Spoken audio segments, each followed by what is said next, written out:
No ano de 1969, o biólogo norte-americano Robert Whittaker propõe uma classificação dos seres vivos em 5 grandes reinos. No entanto, 8 anos depois, em 1977, a biologia sofre uma revolução pelos estudos de Carl Woese, que comparou o RNA ribossômico de seres vivos e faz uma nova proposição.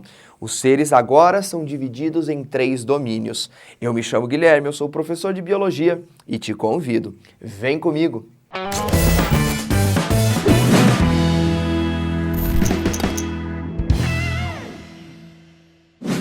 Gente, vamos então tratar desses 2 tipos de classificação dos seres vivos.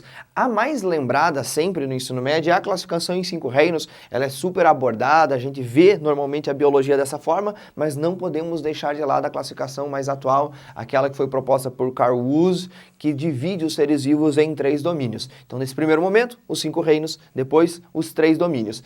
Uma coisa interessante, eu pensava que o nome desse cara aqui era Robert Whittaker, mas não é Whittaker, tá? Então, eu pesquisei para saber como que seria a melhor maneira de pronunciar e é Whittaker. Muito bem, dentro da classificação dos 5 reinos de Whittaker, a gente tem o reino Monera, o reino Protista, o reino Metazoa, que é o reino Animalia, também chamado assim, reino Fungi, e reino Metáfita, que é o reino Plantae, ou Plantae, como alguns professores também falam. Muito bem, vamos tratar dessa classificação. Dentro dessa abordagem, pessoal, o que é levado em consideração é o tipo celular, como essas células se organizam, se formam tecidos ou não formam, e também o tipo de alimentação, o tipo de aquisição de nutrientes que esses seres fazem. Se eles fazem processos autotróficos ou heterotróficos. Então vamos lá.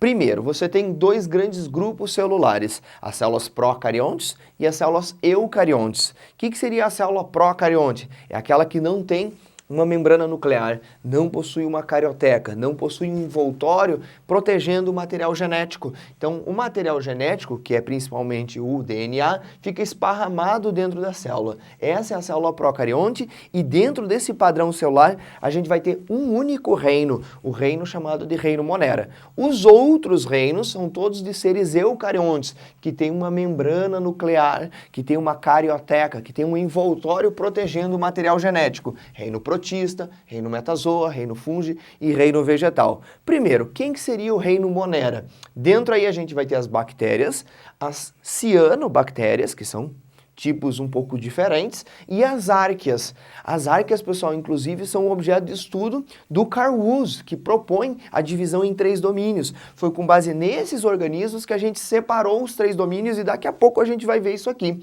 Então, dentro do Monera, a gente vai ter esses 3 camaradas na classificação de Whittaker.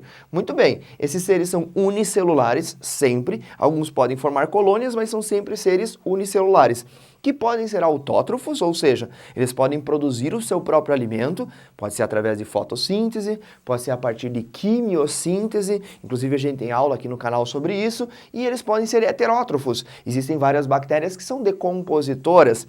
Seres decompositores não fazem processo de fotossíntese, eles se utilizam de matéria orgânica já disponível dentro do ambiente. Então você tem esse padrão de organização celular e também de metabolismo.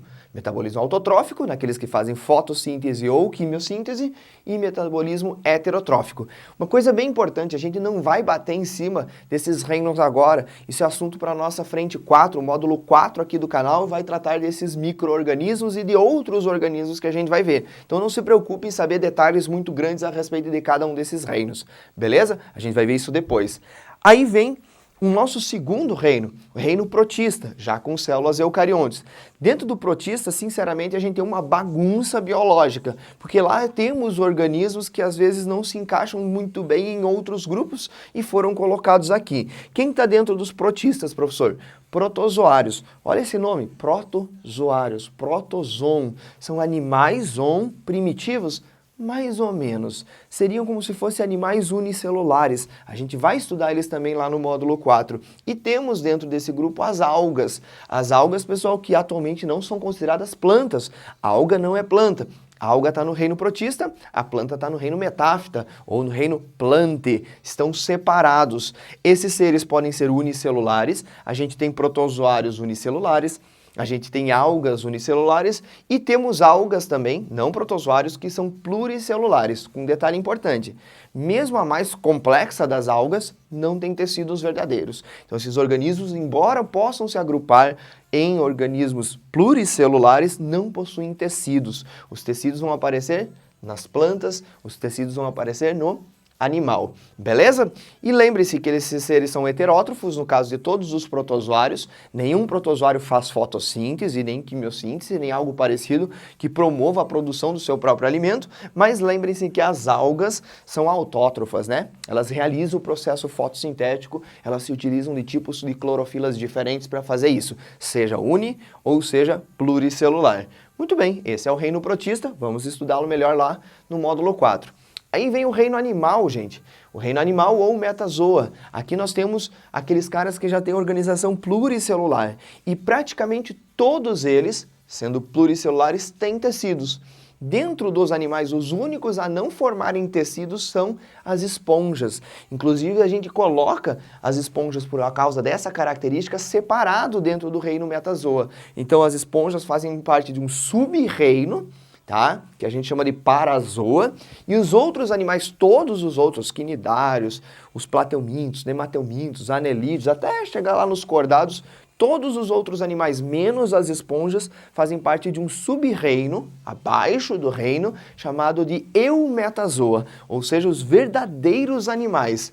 Beleza? Então, animais são pluricelulares, todos eles, e a grande maioria com tecidos. A única exceção são as esponjas do mar, que muito provavelmente se originaram a partir de colônias de protozoários.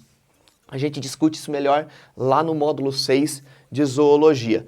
Todos, sem exceção, pessoal, heterótrofos, tá?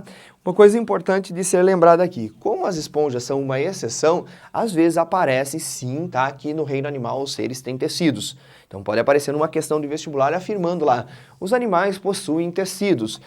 Cuidado só com a palavra todos. Se aparecer todos os animais possuem tecidos, aí vai estar errado porque as esponjas não possuem, beleza? Aí vem para o reino fungi, ou fungi, também pode ser pronunciado dessa forma. Você tem como representantes do reino fungi os cogumelos, os bolores, os mofos, as orelhas de pau e as leveduras. Não esquece desse camarada que ele é bem importante e ele leva a gente a um erro às vezes dentro do reino fungi. Quem que são leveduras, professor?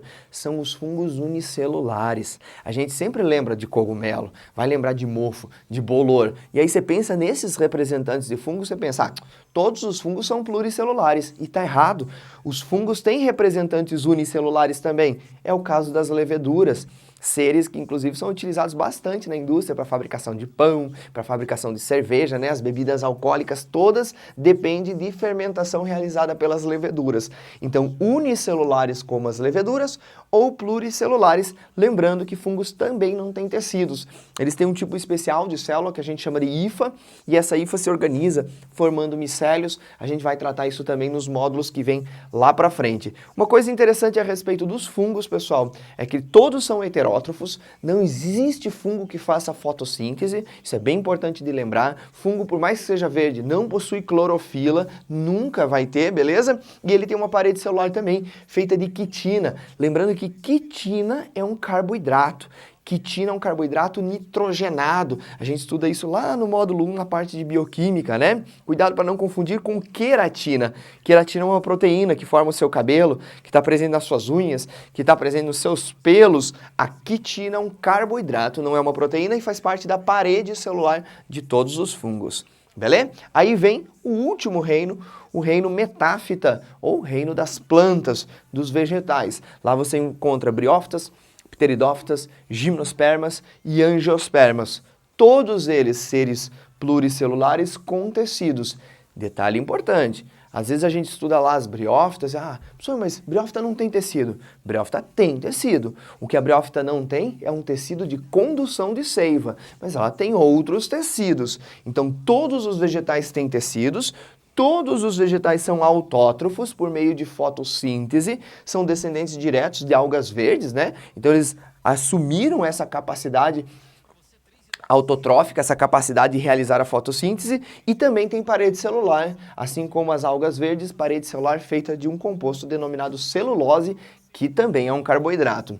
Uma coisa interessante aqui, ó, nesses 3 grupos aqui, nós temos descendências dos protistas. As algas provavelmente deram origem ao reino vegetal, claro, tem ancestrais em comum, né? Esse termo dar origem é um pouco errado. A gente tem os protozoários com uma ancestralidade em comum com os animais, e a gente tem também uns caras que eu não mencionei aqui para vocês, chamados de mixomicetos. E esses mixomicetos muito provavelmente têm uma ancestralidade com os fungos. Alguns autores colocam eles dentro do grupo dos protistas, alguns autores vão colocar ele dentro do reino dos fungos. Eles são seres aí dentro de uma ideia de transição de um grupo para outro. Beleza?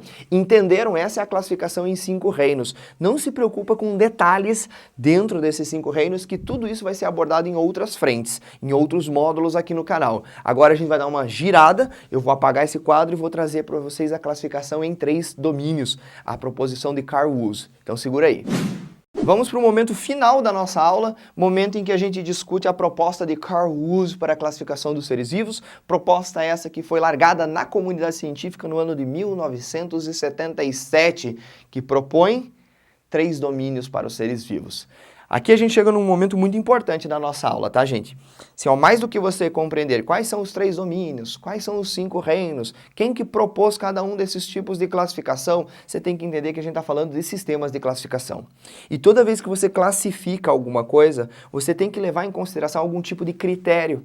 Quando você, por exemplo, cria pilhas diferentes lá no seu roupeiro, você vai usar algum critério para isso. Você tem pilhas de roupas, então num local você bota camisetas, no outro você coloca calças, no outro você bota bermuda, no outro você bota cueca, bota calcinha, enfim, meia. Você vai separar as roupas às vezes por cores, ou por roupa de inverno e roupa de verão. Algum critério você está utilizando para classificar as suas roupas dentro do seu roupeiro. E tudo que é classificação, pessoal, tem que levar em consideração algum tipo de critério. E acho que aqui a gente chega no ponto crucial da nossa aula. Quando a gente tinha uma classificação em 5 reinos, o critério era se o ser era procarionte, se era eucarionte, se ele era autótrofo, ou seja, fazia o seu próprio alimento, ou se ele era heterótrofo e capturava a fonte de energia de um outro ser. Aqui nos 3 domínios, a gente tem um outro padrão de classificação que leva em consideração a comparação molecular entre os seres. A gente comparou molecularmente o material genético de RNA ribossômico para chegar nesse tipo de classificação. O Carl Woese ganhou bastante representatividade quando ele propôs essa ideia, porque ele comparou material genético para estabelecer o grau de parentesco entre os seres. E aí eu quero que você anote uma coisa que é muito importante. Vai aparecer um quadrinho aqui para você, por favor anote. Na classificação em 5 reinos, o critério utilizado é o tipo celular e a forma de obtenção de energia. Ok? Na classificação em 3 domínios, a gente tem outro critério, que é a filogenia, a comparação molecular entre os seres.